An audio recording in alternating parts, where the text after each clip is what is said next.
Alors, après avoir défini le déterminant d'une famille de vecteurs dans une base, on va définir le déterminant d'une matrice. Donc on a A, une matrice carrée, et c'est très important, le déterminant n'existe que pour les matrices carrées.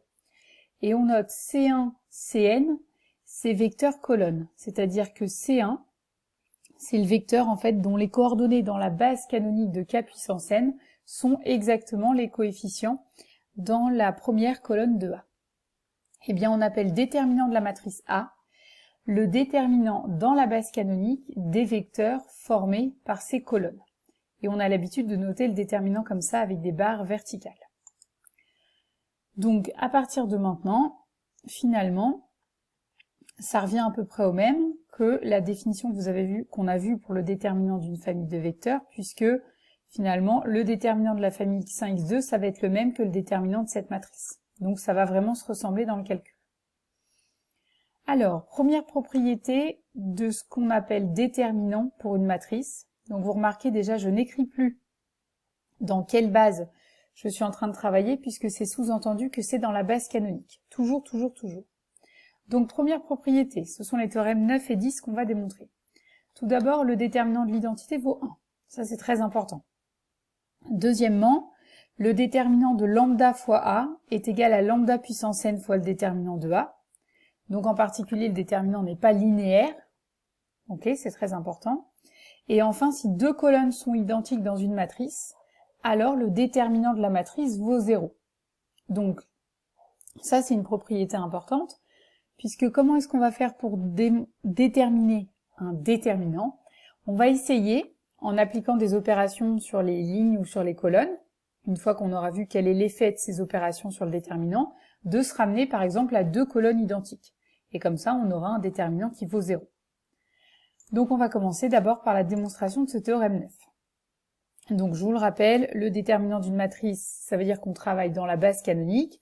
Donc je vais appeler B la base canonique de Mn de K, et puis je vais tout faire avec ça. La matrice identité, c'est la matrice qui correspond à la base canonique exprimée dans la base canonique. Donc le déterminant de l'identité, c'est le déterminant dans la base canonique de la base canonique.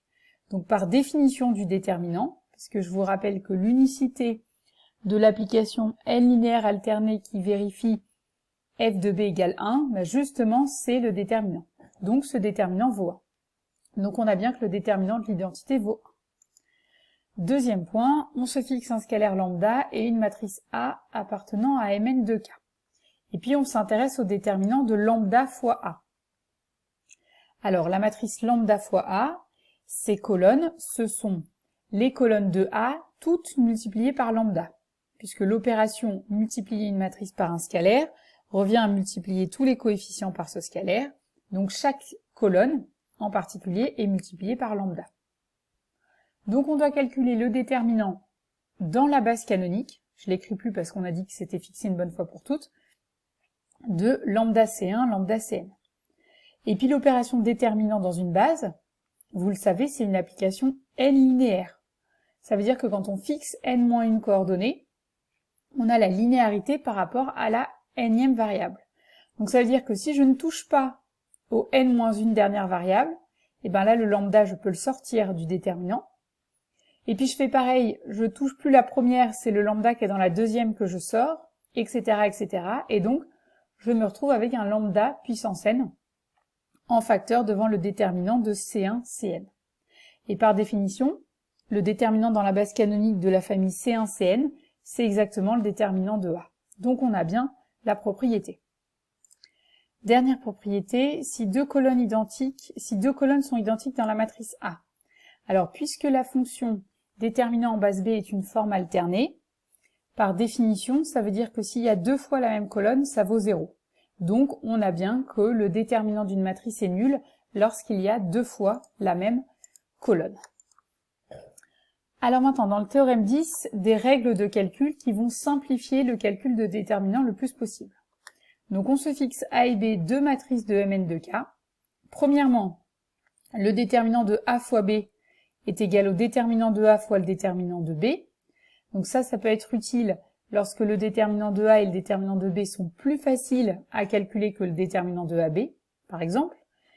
Du coup, par une récurrence, on peut arriver à démontrer que quel que soit k appartenant à n, le déterminant de a puissance k est égal au déterminant de a puissance k. Ça, c'est vraiment une récurrence du point 1. Point 3, a est inversible si et seulement si son déterminant est différent de 0. Donc ça, c'est un résultat important. Ça veut dire que le déterminant permet de caractériser les matrices inversibles. Ça vous donne pas la valeur de la matrice inverse, mais ça vous garantit au moins qu'elle existe ou qu'elle n'existe pas. Et dans le cas où la matrice est inversible, le déterminant de son inverse est égal à 1 sur le déterminant de A. Quatrième résultat important, deux matrices semblables ont le même déterminant. Ça, ce sera très utile dans le paragraphe suivant. Et enfin, le déterminant de A est égal au déterminant de sa transposée. Ce qui veut dire que votre matrice, si vous préférez par exemple l'avoir avec les lignes plutôt qu'avec les colonnes, vous pouvez tout à fait le faire. Alors on va démontrer ce théorème. Donc on commence par le premier point. On se fixe A et B, deux matrices de Mn de K, et je vais noter B, la base canonique de K puissance n. Ce qui nous intéresse, nous, c'est les colonnes de A et les colonnes de B, donc on va leur donner des noms. On appelle A1, AN les colonnes de A et B1, BN les colonnes de B, et on s'intéresse à la matrice AB. La matrice AB, si vous regardez la formule pour le produit matriciel, eh bien sa première colonne, c'est exactement A fois B1, et sa dernière colonne, c'est exactement la matrice A fois la dernière colonne de B. Je vous laisse regarder, refaire le calcul par bloc, on s'est déjà servi de cette formule. Donc le déterminant de la matrice A fois B, par définition, c'est le déterminant dans la base canonique de B de la famille de vecteurs A fois B1 jusqu'à A fois Bn. Alors, on va avoir besoin d'introduire une nouvelle fonction qu'on appelle phi, qui a n vecteurs x1, xn, associe le déterminant dans la base B des vecteurs ax1 jusqu'au vecteur axn. Cette application phi, pourquoi est-ce qu'elle a l'air d'être liée à ce qu'on veut faire? Phi de B1, Bn, c'est exactement la quantité qu'on cherche. Donc pour savoir combien vaut phi de B1, Bn, on va démontrer des propriétés sur cette application phi. Premièrement, on va démontrer que c'est une application n linéaire. Donc je vous rappelle, n linéaire, ça veut dire que lorsqu'on fixe n-1 variable, on a la linéarité par rapport à la nème variable. Donc ici, on fixe les n-1 dernières variables et on prend x et x' pour regarder la linéarité par rapport à la première variable. On se fixe également un scalaire.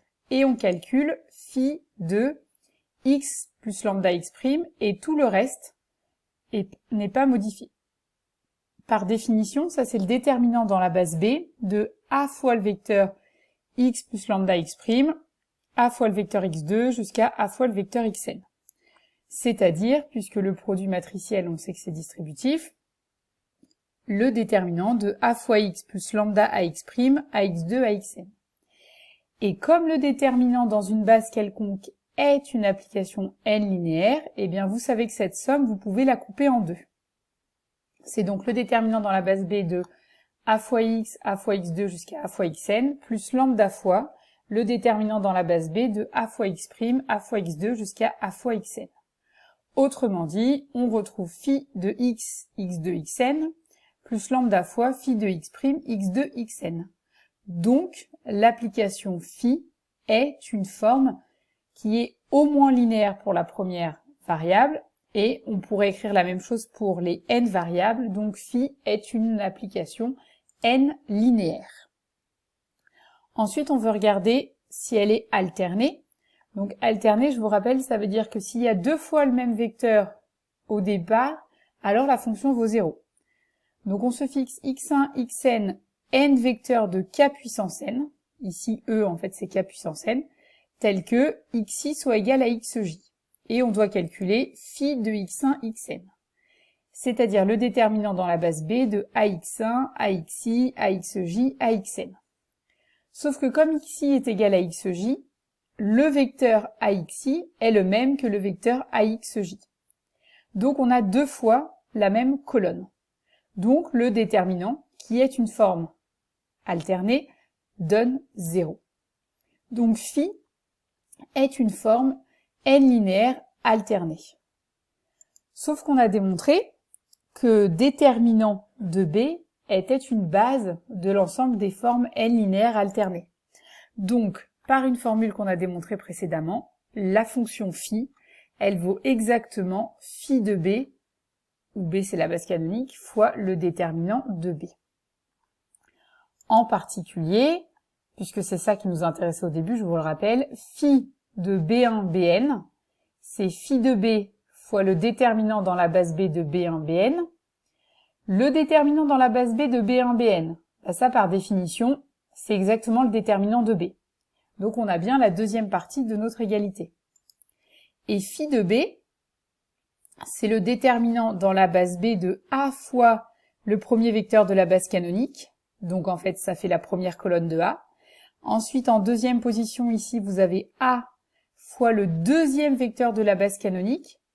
Et je vous laisse regarder, on l'a déjà vu quand on a fait le produit matriciel, une matrice fois un vecteur qui n'a qu'un seul 1, eh bien ça donne la colonne qui est au même numéro. Donc on obtient le déterminant dans la base B de A1 jusqu'à AN. Et donc finalement, on a bien que le déterminant de AB est égal au déterminant de A fois le déterminant de B.